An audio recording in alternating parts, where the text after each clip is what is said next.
I love a good zombie movie this time of year, and I'm always on the hunt for new ones. I recently watched Yummy and ZoMbIe Bucket List of the Dead, and they are exactly what I needed. So of course, I gotta tell you about them. Also, if you've never seen my face before, my name is Crystal. I'm just a horror fan talking about horror movies on the internet. I upload new videos every single Sunday at 3 p.m. Eastern Standard Time, talking about scary movies to beat the Sunday scaries.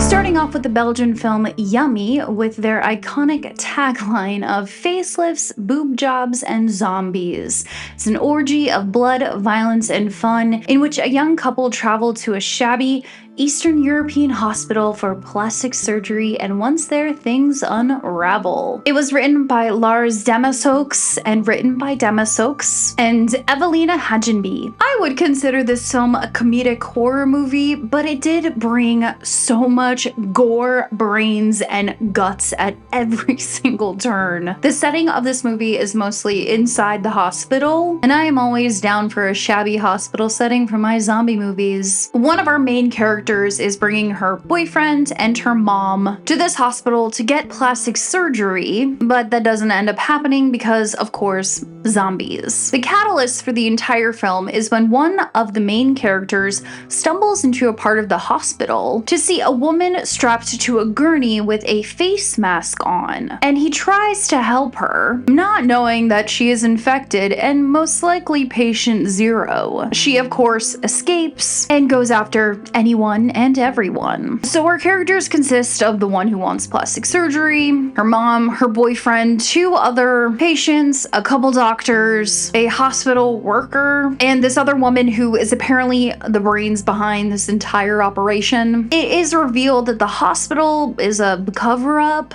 for something called the Anonymous Patient Program to try to use stem cells to make people younger, I think. And in this process, they accidentally made normal people into zombies. And as I mentioned, there is just so much gore in this movie. And I didn't mind it. The group is taken out one by one according to their relevance to the plot. And the best part of this movie is that nobody survives. There is just something about watching characters in a horror movie who are trying their hardest to survive. And in the end, they all just perish. The only character in this entire movie, besides the zombies, that I was rooting for was Mikkel, the boyfriend of the character who wanted the plastic surgery. He was a med school dropout who had a fear of blood, and he threw up a lot. But he tried his best to save his girlfriend, even if it meant that he died. At one point towards the end of the movie, he is stuck in the sewer underneath the hospital, and he had made a makeshift bomb that he detonated to blow up all the zombies that were stuck down there with him. He is able to survive, but then he gets ran over by his girlfriend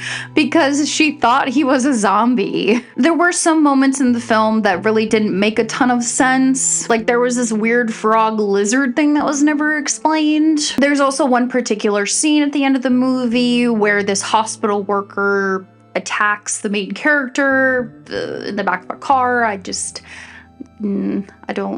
I'm not a fan of scenes like that, so proceed with caution if you are going to watch this movie, if that's something that would trigger you. And as I was doing my research, apparently these kinds of movies really aren't done in Belgium, so kudos to the entire team for making this happen. And the zombies in this movie were top notch. I really want to give my flowers to the special effects team on this movie. At one point, there was a zombie whose bottom half was missing, and their intestines are on the floor in front of them, and there's just pus coming out of them. Just so many nasty moments. So if you're into gore like that, I would definitely recommend checking it out. Keeping it international, next is ZoMbIe Bucket List of the Dead. It is a Japanese movie. Bullied by his boss, working around the clock, Akira is nothing more than a corporate drone. All it takes is a zombie outbreak for him to finally feel alive. It was directed by Ayashuka Ashida and written by Hiroso Tashiro Mishima and Kotaro Takada. The film adapts the first 11 chapters of the manga by the same name. Personally, I loved this movie, and I think it's because I didn't take it too seriously as I watched it. I had a feeling that it was gonna be all over the place, but I liked the parallels that it made of being like a corporate zombie to a nasty infected zombie. Akira, who is the main character, has high hopes when he starts his new job, but quickly realizes how toxic it is and how it's taking over his entire life. So when he wakes up one morning to go to work and he sees that there is a zombie invasion, he is ecstatic because that means he doesn't have to go to work anymore. It's a little relatable.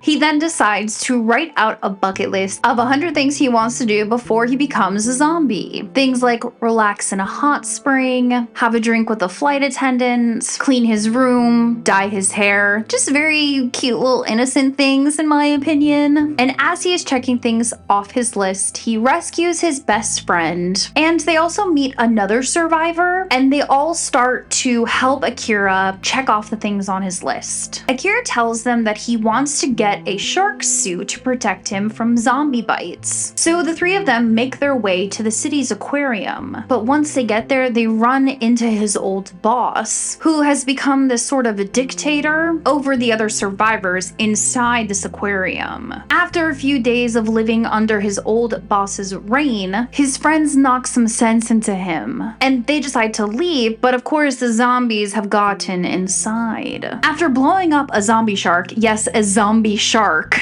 they are able to rescue the other survivors and divide up all the supplies and set forth on finishing their bucket list. I really liked all the different settings in this movie, especially the city scenes. When Akira is riding his bike, you can of course see the zombies, but also like the buildings behind him, the smoke that's coming out of the buildings. Also when he's like sitting on the roof of his apartment building, you can see everything in the background, and there's also like zombies next to him trying to get to him through this gate. I will say that this movie is long, and the third act had very like superhero vibes, and there were some weak spots in the script, but it was very on par with the tone of the movie. There were also some scenes that felt a little bit childish, but it really didn't take away any points for my overall love for this movie. And the zombies were cool. They had that iconic like bone cracking, weird creepy movements, and they reacted to sounds like any other normal zombie. It was also not what I was expecting from a zombie movie, because the underlying message was almost urging the audience to take a look at their own lives and question if we're living our lives to the fullest. There is also major character development from Akira, because at the end of the movie he is very confident and he has gotten himself out from under the people that were trying to control him. Well, if you made it this far, you reached the end of the video. Thanks so much for watching me, Crystal, just a horror fan talking about horror movies on the internet. Till next time!